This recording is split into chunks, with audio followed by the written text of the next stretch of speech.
Hello tout le monde et bienvenue dans un nouveau vlog. C'est l'intro la plus cata de la terre parce que en fait j'ai perdu plein de fichiers du début de vlog que j'avais fait la dernière fois. Et donc je m'étais dit que j'allais en garder seulement certains et vous faire une petite intro un peu à l'arrache pour juste voilà vous expliquer un petit peu le contexte. En gros je vous ai fait un vlog toute fin juin où je lisais un petit peu et où je papotais beaucoup. Je vais vous parler d'une lecture que j'ai faite. Je vais faire un petit débat de société. Non plutôt un petit moment un peu blabla où on en profite pour discuter. Mais c'est un sujet un peu genre de débat on va dire sur soutenir des artistes et les convictions politiques etc. Voilà, n'hésitez pas à donner votre avis aussi et à m'aider à en parler parce que en fait c'est un débat que je lance, je patauge quoi, j'ai juste besoin d'en parler et j'ai juste besoin de mettre ça au clair. Ça concerne notamment Taylor Swift qui en ce moment est un peu en train de s'acoquiner avec des gens qui traînent dans les sphères trumpistes etc. Alors que je viens de lancer mon challenge Taylor Swift donc je suis hyper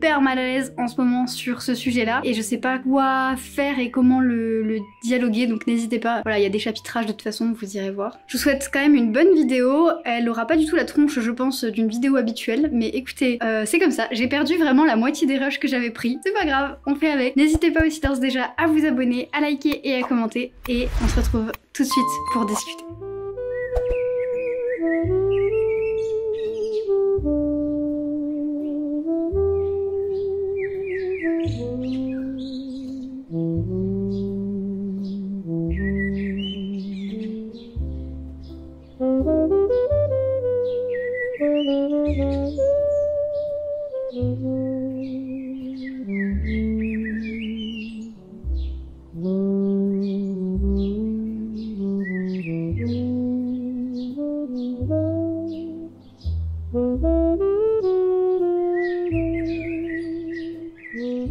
On est lundi 30 juin, je voulais vous faire un petit update lecture. J'ai donc terminé I Who Have Never Known Men de Jacqueline Hartman, qui est un livre francophone à la base, c'est belge, et le titre français c'est Moi qui n'ai pas connu les hommes. Je l'ai trouvé sur liseuse en français et du coup je l'ai lu en français parce que je me suis dit, quitte à ce que ce soit écrit en français, autant le lire en français. Mais je savais pas en fait à la base que c'était français, je croyais que c'était anglais parce que en France, je l'avais jamais vu nulle part le livre, j'en avais jamais entendu nulle part. Par contre, j'en avais entendu parler sur quelques chaînes anglaises, je l'avais vu passer dans des librairies en anglais. Je suis trop contente là parce qu'il a été réédité en français chez Stock je crois, avec la couverture noire là comme ça et Moi qui n'ai pas connu les hommes. La première édition c'est 1995, c'est un livre de science-fiction post-apocalyptique. Ça d'ailleurs c'est très drôle aussi parce que il est classé en littérature blanche, que ce soit dans les librairies ou de manière générale, alors que c'est 100% de la SF. Et ça me fait trop rire aussi l'espèce de classisme, genre il y en a ça va être de la SF, on cherche même pas à comprendre c'est de la SF, et du coup c'est un peu en mode ah non c'est de la SF. Et il y en a on est en mode oui c'est dans le futur, oui c'est du post-apo, mais c'est de la littérature,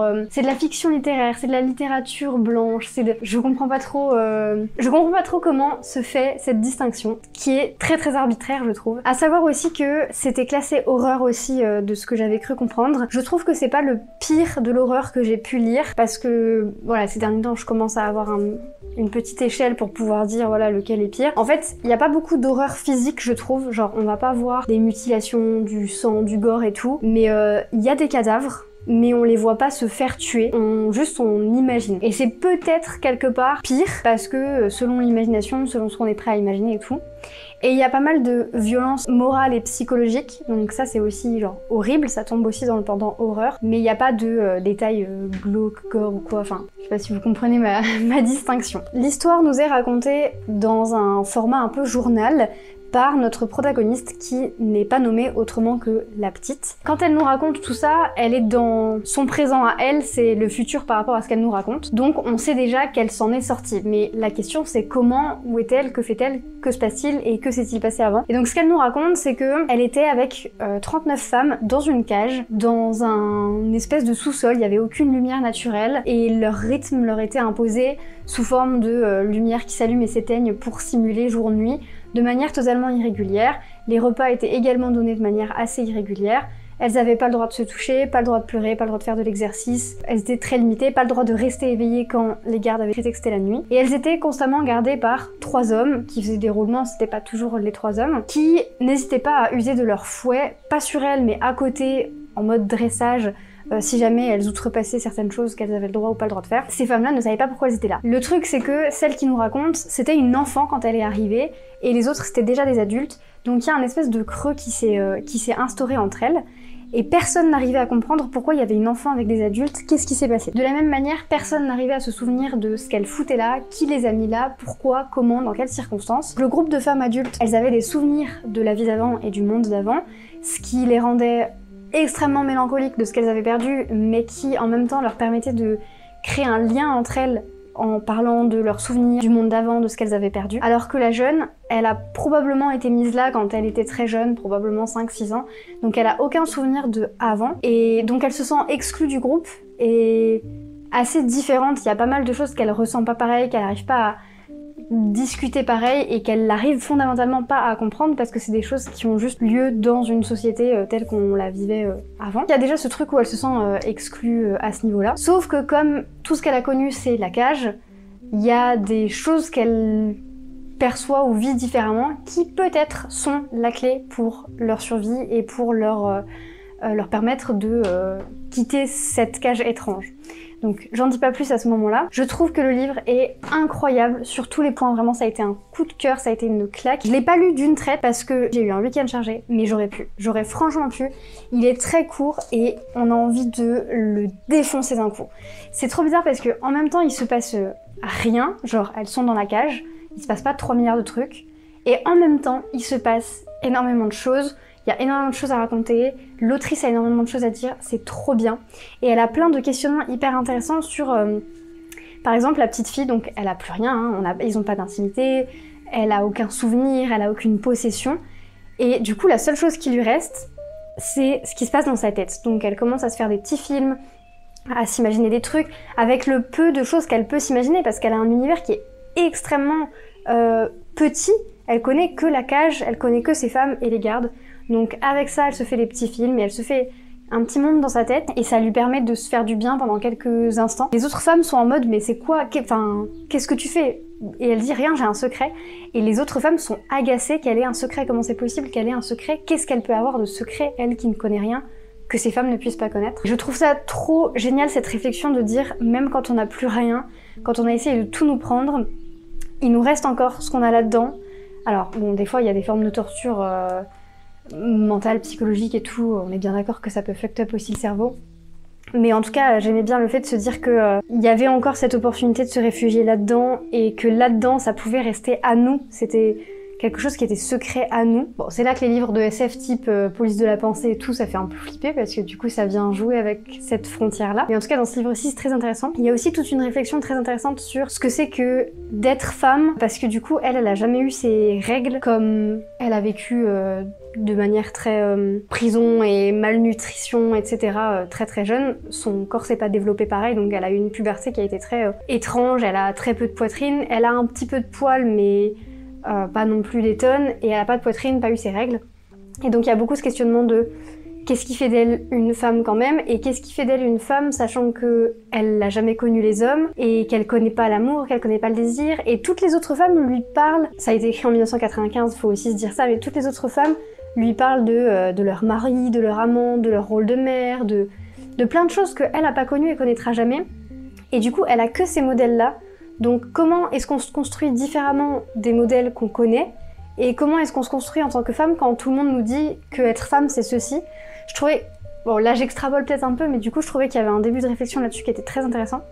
Et pareil, genre vraiment, elle a pas connu les hommes et du coup elle se construit dans un genre qu'on a voulu binaire alors qu'elle a pas l'autre représentation de ce genre binaire. Ça c'est trop cool aussi parce que du coup ça pose la question de est-ce que le genre est vraiment binaire et est-ce qu'on a vraiment besoin de l'opposé pour se construire? Et est-ce que finalement, hommes et femmes, c'est vraiment des opposés? Encore une fois, peut-être que là j'extrapole, mais c'est ce que je trouve génial aussi, c'est que le livre, il prête à plein d'interprétations et d'analyses trop géniales. Là, c'est une pépite pour les commentaires littéraires, ce texte. Et vraiment, je comprends pas que le texte soit pas étudié au lycée, parce qu'il y a tellement de choses intéressantes à en dire, que ce soit sur ce que je viens de vous dire, mais sur encore plein d'autres réflexions, même sur le post-apo, l'urbanisme, l'avenir, la science-fiction, enfin il y a tellement, ça pourrait rentrer dans tellement de catégories étudiées au collège et au lycée, trop génial. C'est peut-être plus lycée parce que du coup c'est un peu difficile à lire ou quoi. Il y a aussi une thématique très importante qui est le temps. Comment tu fais pour te repérer dans le temps quand tu n'as pas de rythme, quand tu n'as pas de notion du temps et que t'as aucun moyen de savoir. Et je trouve que cette partie-là, elle est super bien faite, c'est hyper ingénieux et chouette. Et il y a toute cette réflexion de à quel point c'est important le temps, pourquoi c'est important, est-ce que c'est important dans le vivre ensemble, qu'est-ce que ça apporte. Enfin, j'ai trouvé ça vraiment très chouette. Et quelles sont les notions du temps qui sont importantes? Au final, les femmes d'avant, elles ont des notions du temps qui n'ont plus du tout de raison d'être maintenant. Les heures, les minutes, même des notions spatiales de kilomètres, mètres, etc. Et tout ça, ça parle pas du tout à la petite qui n'a jamais connu ça. Et donc elle a pas du tout ces notions-là de temps et de distance. Et elle va les apprivoiser pour créer du lien avec les autres femmes et comprendre comment les autres femmes s'expriment et être comprise par elles.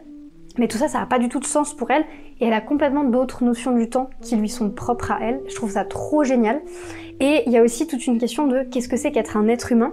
Parce que elle a l'impression des fois qu'elle n'est pas un être humain parce qu'elle ressent pas les mêmes choses que les autres, parce qu'il y a plein de choses qu'elle n'appréhende pas pareil, parce qu'il y a plein de choses qu'elle connaît pas, qu'elle comprend pas, etc.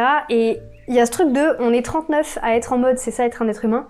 Si toi tu n'es pas comme ça, tu n'es pas un être humain. C'est trop intéressant. C'est un livre qui était pas mal vendu comme étant féministe, et en fait je trouve que c'est plus que ça. Alors il y a clairement des réflexions féministes qui sont assez intéressantes dans le livre, mais en fait c'est pas que ça, et pour moi c'est même plus au-delà d'une espèce de critique du sexisme ou je sais pas, il y a un truc aussi je pense sur un peu le racisme.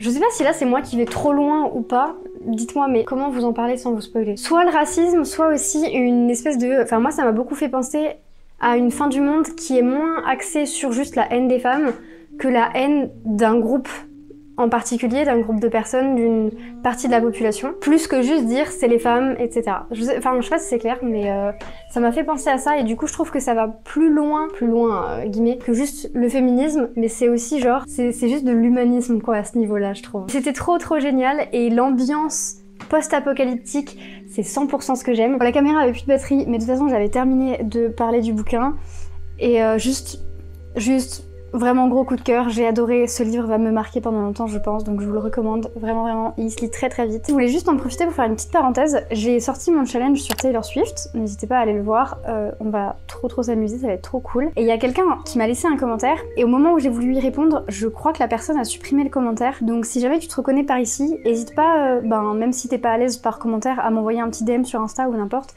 parce que le sujet était très intéressant. Alors je me souviens plus du commentaire exact, parce que en fait je l'ai lu vite fait, et j'ai pas pris le temps de répondre, je me suis dit je répondrai plus tard. Et je me dis ça se trouve, comme j'ai mis du temps à répondre, la personne l'a supprimé en mode oula ça me met mal à l'aise et tout, mais vraiment pas de malaise. C'était sur comment est-ce que je fais pour allier le fait d'être fan de Taylor Swift avec le fait d'être engagée écologiquement, de militer écologiquement, parce que Taylor Swift c'est un peu un désastre pour la planète, cette personne. Et c'est une question qui est très intéressante et qui est très difficile à répondre. Si vous-même en commentaire vous avez des réponses à cette question, n'hésitez pas à offrir votre réflexion.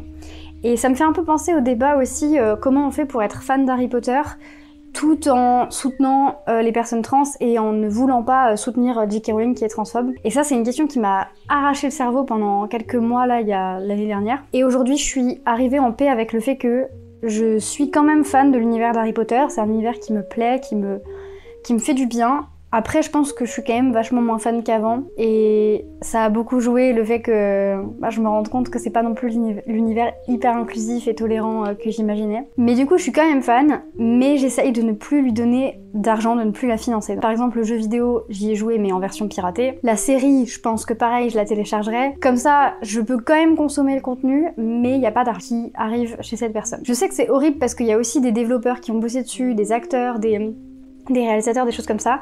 Mais je pense qu'à un moment donné aussi, il faut que ces gens-là fassent des choix de carrière qui sont aussi faits en conséquence de la politique. Et tu peux pas traîner avec une personne qui a autant de polémiques au derche et te dire ça va être 100% ok, tu vois. Bien sûr que ton image, elle va un peu traîner dans ces polémiques-là aussi, c'est obligé. C'est un dilemme, quoi. Je dis ces choses-là, je sais que tout le monde n'est pas d'accord avec ce que je raconte. Et moi, c'est la conclusion à laquelle je suis arrivée pour J.K. Rowling.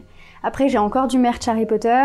Il y a encore des gens qui m'offrent des choses Harry Potter parce que c'est quelque chose que j'ai aimé pendant longtemps et qui fait partie de ma personnalité. Et ça me fait très plaisir, des cadeaux c'est des cadeaux et tout. Mais j'essaye de de mon côté, j'essaye de plus du tout la financer et je pense que c'est important et c'est pas facile, enfin c'est un dilemme quoi, c'est très difficile. Et du coup pour Taylor Swift, et ben c'est super compliqué parce que c'est beaucoup moins facile de pas la financer parce que dès que j'écoute ses musiques, je la finance. Donc compliqué.